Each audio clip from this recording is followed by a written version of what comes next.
AITA for unintentionally getting a midwife fired? I'm active duty military. My wife and I began trying for a baby about 2 years after we got married, and after a few months she got pregnant with our first child. About 6 weeks after she found out, I was deployed for a 6-month stint. Sadly, that meant I would miss all of her OB appointments except the very first one to confirm she was pregnant. Early in her pregnancy, she decided using a midwife would give her a better birth experience, and I was totally on board because she's the one giving birth and I wanted her to feel 100% confident in the people assisting. It had also been decided that the people in the room, aside from medical staff, would be me for obvious reasons and one of our mothers. My mom lives about an hour by car from the base I'm stationed at, while her mom lives a 4-hour plane ride away.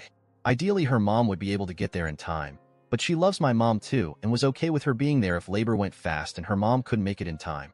Fast forward to me getting back from the deployment and her being really close to giving birth. Like due in a week close. She was supposed to have an OB appointment that I would be able to go to, but ended up going into labor very early on the morning of the appointment. We go to the civilian hospital and they confirm she's in active labor. I called her mom, who immediately booked a flight that would have gotten her here at about noon. Then my mom, who came to the hospital a few hours later. A while later, the midwife comes in to see my wife and was rude from the start. My wife told her I was back from deployment and she calmed down a little, but was still clearly not happy I was in the room. Especially once I started cracking jokes to try to distract my wife from the pain of the contractions. Then the midwife glared at me and told me to take this seriously and have respect for my wife while she's in pain. I thought her hostility was weird, but was more focused on my wife and doing all I could to support her. As it got closer to noon, my wife was almost 9 centimeters dilated, and so I decided not to go pick up her mom from the airport and had her take a cab instead, so I wouldn't have to leave for over an hour to drive to the airport. When her mom did get to the hospital, I left the L&D floor briefly to go downstairs and pay the cab driver so her mom wouldn't need to. As the cab is pulling up, I got a call from my mom telling me the OB and midwife were there and the baby was coming fast. Of course, I rushed back up there after tossing some cash to the cab driver, so her mom and I could be there for the birth. When I got back to the L&D floor, my mom was in the waiting room since she had to step out to make the phone call and also knew she would be waiting outside. I used the intercom to ask to be let back in, and to my surprise, I was denied entry.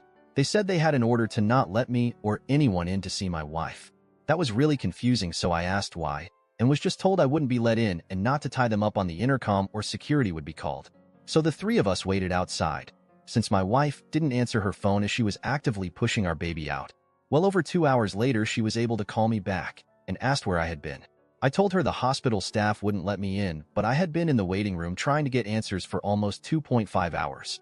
Long story short, it was the midwife who told the desk staff that I wasn't to be let back in. She lied and said my wife had reported I was abusive and she didn't want me there. So not only did my poor wife have to give birth alone, and without me or her mom there for support, I missed the birth of my daughter.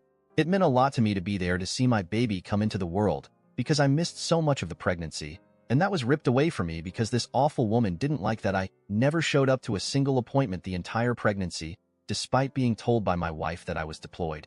So, with my wife's support, I filed a formal complaint about the midwife, and she ended up getting fired by the OB's office. My wife is naturally on my side, but some of our friends have said I was wrong to make such a big deal out of it and taking away the woman's livelihood. Was I the age for reporting her, which caused her to lose her job?